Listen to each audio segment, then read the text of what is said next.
Բարև ձեզ սիրելի հայրենակիցներ, եթերում Արևմտյան Հայաստանը հեռուստատեսության լուրերին հերթական թողարկումն ասորված ծրագիրն է։ Արևմտյան Հայաստան ազգային խորհուրդը կուրցրալա յուրան հիմնադիրներամինին, պարոն Պողոս Կարապետյանին, Արասը Տիգրանակերտալ գիրքի տոնավաճառումը, ճարտարապետն են դեմ են հուշարձանի վերականգնմանը, իսկական հայր գերմանական փաստաթղթերում, Արսլան Թեփեի 5500 տարեկան սրերը պատմության լույսի տակի, պարոն Ազնավուր կինոն երգերի ուժեղ փրկվող պատմություն, Արևմտյան Հայաստանը սուս ու փուս հայ համայնքն Չանքարայա մինչև Հոկտեմբերի 22-ը Կոմիտաս վարդապետի հիշատակի օրը։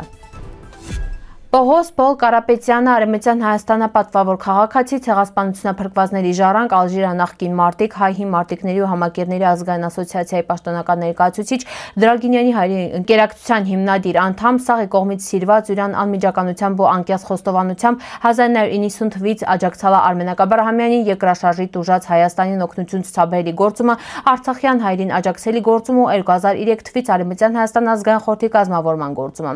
Ինքը միացյալ հայերեն պապա Պետրոսին ու մամա Վարդանուշին ընտանիքի քյոհնա տերևավոր հատապտղին, շուրջ որի արմատն են տարածումն իրանց Արևմտյան Հայաստանում սիրելի այգու տարածքում։ Արևմտյան Հայաստանը նախագահություն Լիդիա Մարկոսյանի, Նելի Հարությունյանի ու Արմենակ Աբրահամյանի անունից, ազգային խորհրդի կառավարության խորհրդարանի անունից հայտնում յուրան խորինցավակցությունն են յուրան քույր աղավնին, կնոջը Դոմինիկին, որդիներին Վարուժանին ու Սարգիսին, թորներին, ընտանիքին ու սախարազատներին, արողությունը տեղի ունենալու 5 շաբթի 2025 թվականի հոկտեմբերի 30-ի ժամը 3:05-ին Դրագինյանի Սուրբ Միշել եկեղեցում։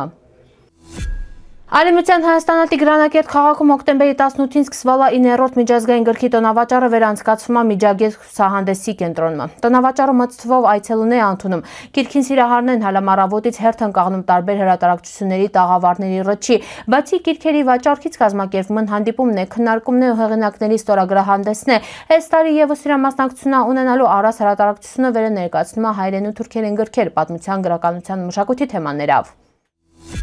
Արևելյան Հայաստանը ճարտարապետների պալատի 172 անդամ հայտարարությունը պահանջալն անհապաղ դադարեցնել հայերի ցեղասպանության հուշարձանի ընթացիկ վերականգնման գործերը, յուրացնելով վերականգնումը իրականացվում է սխալ նախագծային լուծումներով, ինչին դերդան խաթարվում է հուշարձանի կառուցվածքային կայունությունը ու կորչում է հեղինակային կերպարը։ Ճարտարապետներն կոչնանում ստեղծել թայզամասնագիտական խումբ, ներգրավել փորձառու մասնագետների իրականացնել գիտական հետազոտություն մշակել թայզա վերականգնման նախագիծ, մինչև այն ավարտվի, ապահովելով հուշարձանի ժամանակավոր պահպանումը։ Գերմանական փաստաթղթերում, որոնք վերաբերում են հայերի ցեղասպանությանը, շուշուտ օգտագործում է հետաքրքիր ձևակերպում։ Հայրաքելական եկեղեցու հետևորդներին ընդեղ անվանում են իսկական հայեր։ Այս խտրական արտահայտությունը նշանց է տանվել օտար աղբյուրներում հայ ժողովրդին ինքնությունը սահմանվալա թուրքերի կողմից կապված իրանց նախնիների հավատքի ու ազգային գիտակցության հետ, ինչին դերդան նվազագույնն է հսցվել Արևմտյան Հայաստանում հայերի թիվը ու աղավաղվալա ու կեղծվել ժողովրդագրական վիճակագրությունը ի վնաս հայերի իրավունքների։ Արևմտյան Հայաստանը քյոհնա քաղաքատեղի Արսլան Թեփեի բլուրում գտնվալն աշխարհի ամենակյոհնա 5500 տռնվա վաղեմության սրերը։ Դրանք հայտնաբերվան 1976 թվականին ՅՈՒՆԵՍԿՕ-ի համաշխարհային ժառանգության ցանկում ընդգրկված տարածքում։ Հռոմի Լա Սապիենցիա համալսարանի հնեաբանների պեղումներ նշանցն տվալվեր սրերը թվագրվում են մեր թվարկությունից առաջ 3400 թվականին։ Տրանցից 3-ը մոտ 1 մետր երկարությունավն ունեցան արծաթե բռնակն է։ Հայտնագործությունը կարևոր տեղեկատվություն է տամ այն շրջանի ռազմական համակարգի ու պետականության ձևավորման մասին։ Մալազիայի Թանգարանի տնօրեն Մուրադ Ալթան նշում ավեր, այս սրերը պատրաստված են պղնձի ու արսենի խառնուրդից ու զարդարված են արծաթյա նախշերով։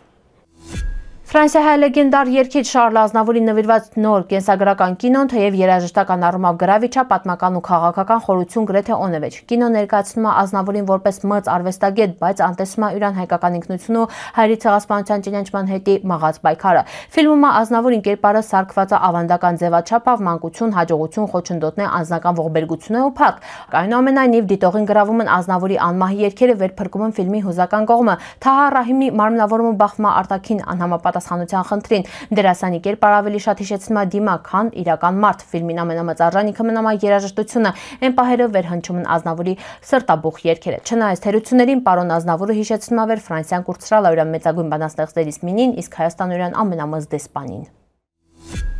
Լրագրող Մուրադ Էզերը յուրան ճանապարհորդական հոդվածում պատմում Արևմտյան Հայաստանը մի քանի պատմական քաղաքներում, Չանքրիում, Կաստամոնում ու Ամասիայում հայլամ ապրող հայերի կյանքի մասին։ Ամասիայում ինքը տեսալա Ռաֆայել Ալթինօղլուին, քաղաքի վերջին հայ կոշկակարին, վերի 200 տռնվա հին տոնը հայլամ կանգունա չնայած ժամանակի ու անտարբերության քայքայի չեթևանքներին։ Ռաֆայելը պատմա հայերա բնակեցված քյոհնա թաղամասերի մասին, որոնց տները կամ փլուզվալ են կամ վերածվել նորակառույցների։ Այնուհետ լրագրողը Քեցալա Կոստամոն, այդտեղ հանդիպալա Արման Ասլան անունով հայ վարպետի։ Արմանը զբաղվում է քաղաքի հայկական գերեզմանոցի պահպանությամբ ու հոգևոր ծեսերով։ Սոր Կոստամոնում մնացալ ընդամենը 32 հայ, մինչդեռ 1915 թվին ստեղապրալա շուրջ 14,000-ը։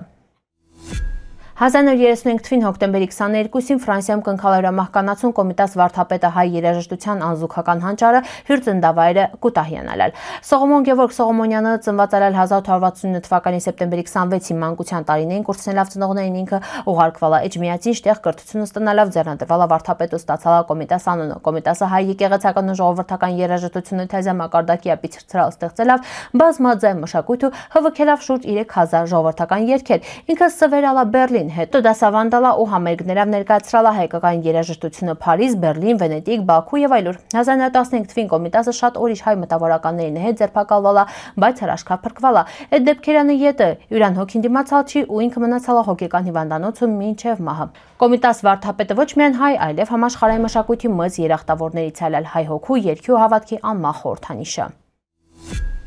Սիրելի հայրենակիցներ, սորվա այդ այսքանը պատրաստալ սպասիբա ուշադրության հետի պնդկացիք։